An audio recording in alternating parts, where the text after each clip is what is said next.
Good morning, good evening, good afternoon. Welcome to another episode of the Civilized Leisure Podcast. This is Brian C. White. I am here in search of one goal: betterment of self for betterment of community. Um, Took a little time off again. Yeah, had to get my situation straight.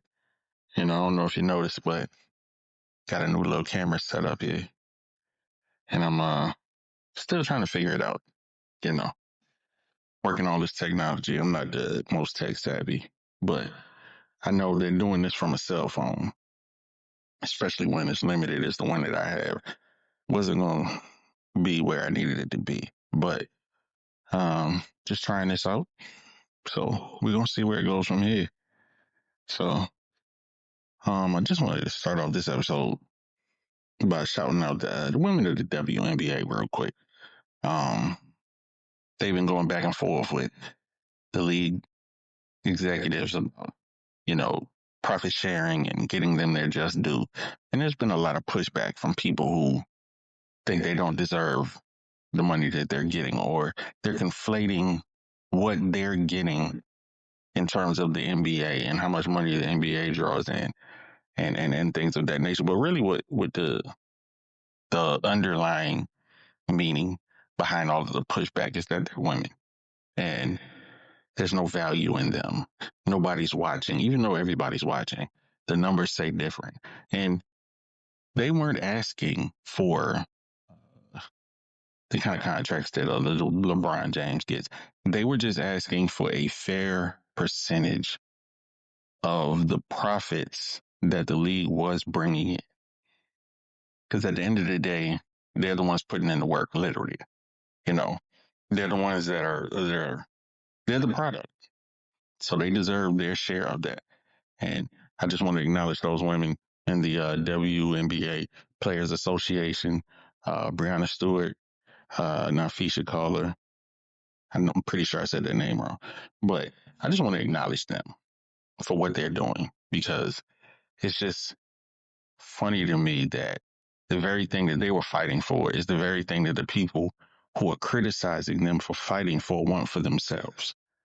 So I just want, if nobody else is shouting them out, and I know that women are shouting them out in their media places, shouting them out, but they're not being talked about enough in what they are doing, how they are standing up for themselves and getting what they deserve, what they are owed based on the work that they are putting in. So I just want to take this time out to just acknowledge them, right? So I've been doing a lot of thinking about what I was going to do with this space going forward because, as I previously mentioned before, it's been a lot real politic heavy and world event heavy and I want to bring some balance to that. I don't want to just get on here every week and talk about it from that standpoint every week because I do understand that balance is needed. But at the same time, we need to be aware of what's going on and how it impacts us because two things we can't deny is that everything is racial and everything is political, you know? And my whole intent from the beginning was to create a space where I could kind of explain things or give my point of view on things in a way that the everyday person can understand because it's a lot, even for me. Like there's a lot of terms and things that go along with it, like like geopolitics and everything that's going on in the world, and then just basic civics and in the American sense. And a lot of us don't understand that. And what I want to do is one, be a voice for the people who are fighting for these things, but I also want to how do I say this? I also want to the best way I can describe it. For my job, they have this thing called simplification, and it's pretty much what it says it is. Um, but I don't want it to get the word simple. I don't want a negative connotation applied to it. So pretty much what I want to do is break things down to you in a way that's understandable. Because a lot of what's going on isn't understandable. And there's so much nuance to it.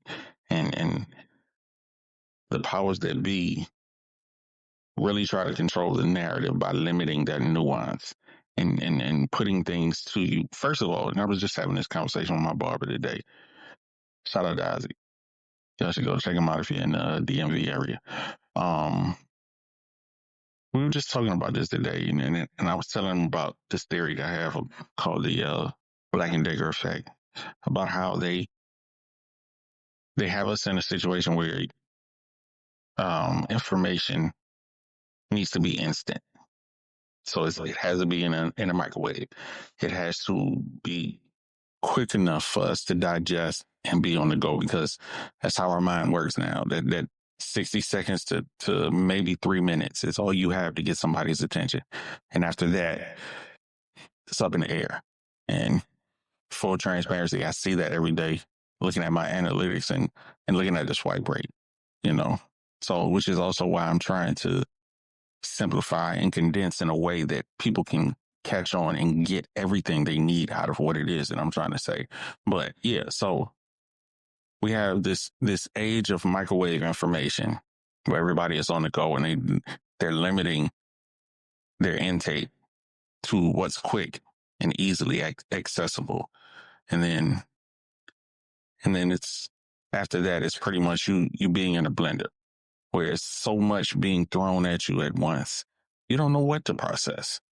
Like, we were talking, and he was asking, he was like, is it just me, or is nobody really focused on this war? And then that's when I started to explain what I'm explaining now, like how it's too much information, and people want to process the quick stuff and what they can easily access, but also it's just so much going on that you don't know what to access.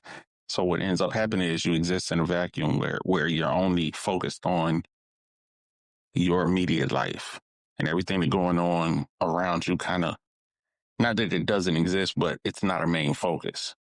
And I've said it before, that's by design, you know.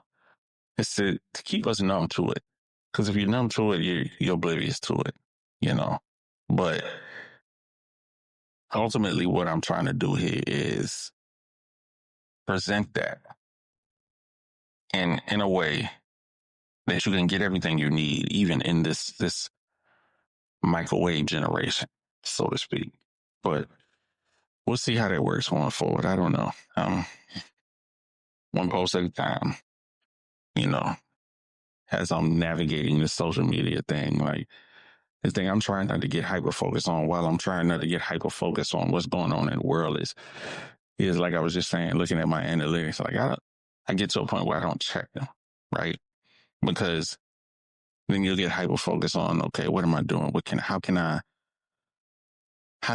change these things? And that's like you fall into the trap of what people do, like the rage baiting and all of the things they do to get their content out there. And then I'm not trying to do that. I'm not trying to be in that space. I want this to be a genuine space, you know, where people come and they hear my ideas and my thoughts on things and give their feedback on that, you know.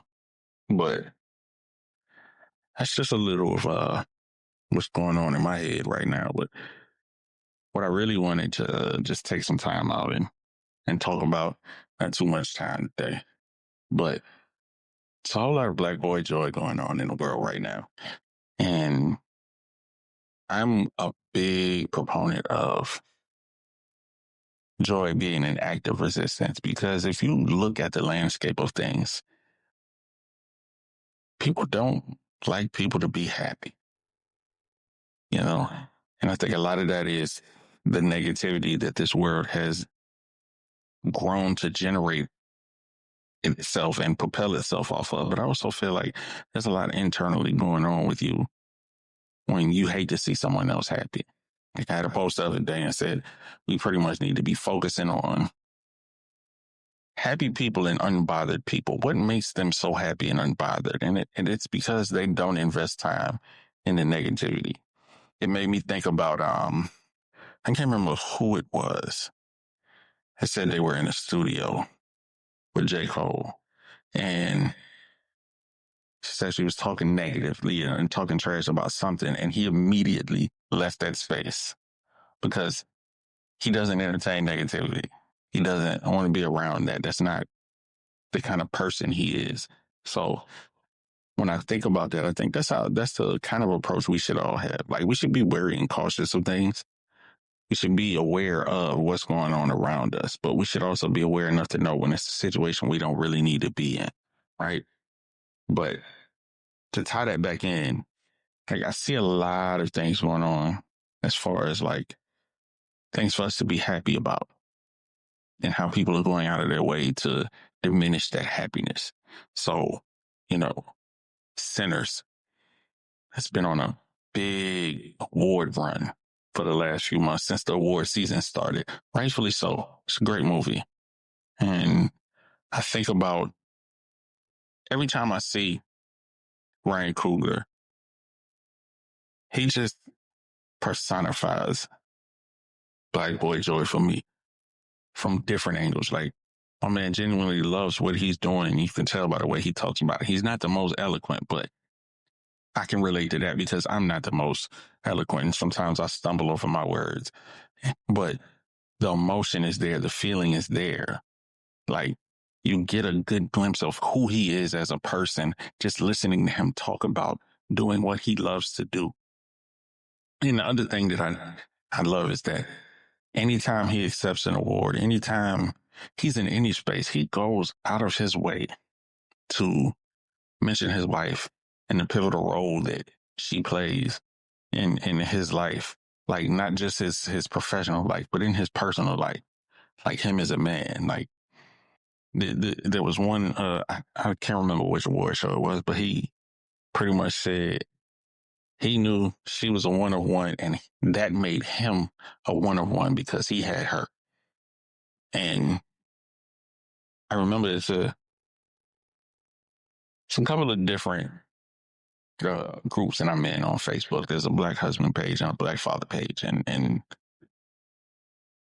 somebody had made a post about how she gave him money for his first production equipment, and the response was anything they can do to diminish his accomplishments. And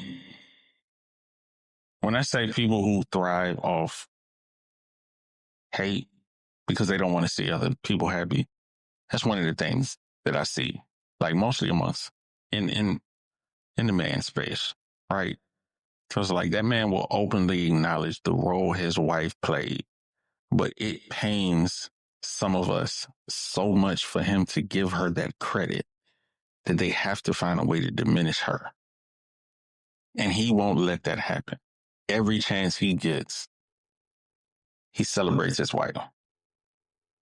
And I love that joy for him. I love that he has that foundation and that support from his wife by his side, you know. But I also love that he's genuinely doing what he loves to do, and it shows in the movies that he's putting out and the way he directs and just what he is adding to the world of cinema. You know, it shows by all the people around him who speak nothing but highly of him, you know. And I want to add Michael B. Jordan into that too, because over the last, maybe in the last 10 years, that young man has become one of the best out there, you know? And those two make a really great combination. And I was so happy. You know, I'm not one for getting into the entertainment stuff and the award shows and the politics behind those, but I was so happy that everywhere they went, they left with some hardware. Rightfully so, you know. And you know, everybody has talked about what happened at the BAFTA Awards. You know, everybody's giving their different perspectives on it. Um, Mine is kind of similar to those who are saying, you know, we get that a person has Tourette and they're prone to um, say random things and have little things that happen that they can't control. But what can be controlled is what was edited out during the course of that show. And that was the only thing that wasn't edited out. They were very intentional about what they edited out, but they left that in there. There's something to be said there, right? And for me, it was them really trying to diminish that moment for them. and downplay it.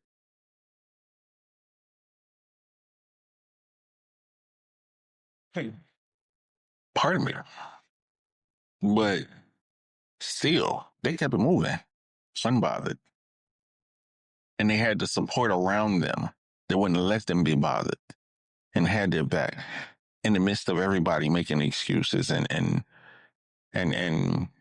pretty much gaslighting anybody who had something to say about the situation as ableist. To me, them using ableism in that the way that they tried to use it in defense of what happened, kind of similar to people who say reverse racism. You know, there are actual situations where people are being ableist. I don't think that was one of them, but really, I'm just more so focused on how through all of that they kept getting hardware. They got all the awards, and through all of that, they maintained the same level of joy throughout it all. Like, not only did I enjoy how humble Ryan Coogler is and thanking everybody and bigging up his wife, but I saw a picture of Michael B. Jordan at In and Out after he won his Oscar. And that showed, I mean, to me, it was a symbolic gesture of humility. Like, you know, I made it and I've ascertained this, but this is the level of regular I still enjoy. Just a cheeseburger and some fries. And the other thing that I enjoyed was seeing a picture of him with his father and seeing how proud his father was with him in that Oscar. Like, that's the kind of black boy joy I want to see more of, you know, despite of everything that people said against them as far as the movie centers, as far as, you know, any criticisms that they receive from anyone and how throughout all of that, nothing took their joy. And I know that bothers people to their core, especially when you see a black man or a melanated person, a black woman, or any person of color in that pure, unspeakable joy that you cannot touch, that you cannot bother. I know that bothers them to their soul. And it just makes me think, like, if you spent that much time on your own happiness, you wouldn't have the energy to bring down somebody else, you know? But I love that for those two. I love that for that cast, that wonderful cast, those and everyone involved in that whole project. So another thing that really made me smile, uh, Bam Adebayo and his 83-point game, especially when I learned the day after that he did it for his late grandmother's 83rd birthday. His mother said, like, that's special when you do something for somebody. And again, just like with the center situation where people are trying to find reasons to hate, people try to find reasons to hate on his performance. Like, and my thing with his situation is like, we all have opinions on things that we'll never be, right? We all have opinions, but I feel like a lot of time we don't have the resume for the opinions that we carry, especially when we're throwing out the kind of negative judgments at somebody doing something that none of us will never be able to do. So his black boy joy was much like Ryan Coogler's, like his success, the work he put in to get to where he is, the reason why he did it, you know, him embracing his mama and being into his because of what he did. His girlfriend, Asia Wilson, who is arguably, and this is my bias as someone from South Carolina, the GOAT of basketball, women's basketball right now. Okay, until somebody can accurately argue me different, which nobody can. You know, to have her there to celebrate that with him and big him up, you know, she's great in her own right. And she's She was there for his greatness. She was there to prop him up in his moment, the same way he's there for her to prop her up in her moments of greatness. And to have people like pick it apart and criticize it and say what it was and what it isn't, how he got there, it doesn't change the fact that he got there. Two, for what? You know? For what? Just let that man have his moment. You know what I'm saying? He worked hard to get where he was. And no, I'm saying this as a Wizards fan. Reggie Miller said it. Like, don't be mad at Bam. Be mad at the Wizards. You know? You know? And I want to I want to mention the Wizards because I want to segue into my next Black Boy Joy moment. Julian Reese, Angel Reese's little brother. He played for the he plays for the Wizards and he's been doing pretty good. And I'm just happy to see that that man did that. He had like a 20-point game with 2010 game, and he did it wearing his sister's sneakers. I thought that was dope. I thought that was so dope. Like, and she was there at his first game, his first couple of games to celebrate that moment with him because that was a big moment for him, you know. And just like with Bam's game, the Wizards being the Wizards, people want to downplay his moment because he plays for the Wizards. Also, because he's Angel Reese's sister. And I think that in itself, that's a whole nother episode that we can go into about why people hate so not even people. I'm gonna just say it like why straight white men hate her so much. Yeah. But just for him to have that moment where he was able to celebrate something that he had worked hard for. I just love to see it. You know what I'm saying? I love to see that. You know, regardless of what happens in his career, he'll always have that moment. You'll never forget your first moment. You'll never forget your first anything. You'll never forget your first big win, your big success in life. And nobody can take that away from you, right? Nobody can take that away from you. So the last thing I want to talk about today, this one is kind of funny, but I love it. Shout out to Afro Man. Shout out to Afro Man. The system tried to take him down and the system lost big time. And in his joy and pettiness, my man made a video about it. Lemon pound cake, boy. I ain't gonna never look at lemon pound cake the same way. And it was funny to me. Like he made the video mocking the people who kicked in his door and searched his house and and destroyed his house looking for something that wasn't there and tried to charge him with something that he didn't do. And he turned that pain into Black Boy Joy by making a music video about it. And the police officers didn't appreciate it. Like, you know, I'm not going to call myself a heartless person, but to see that they tried to sue him for defamation.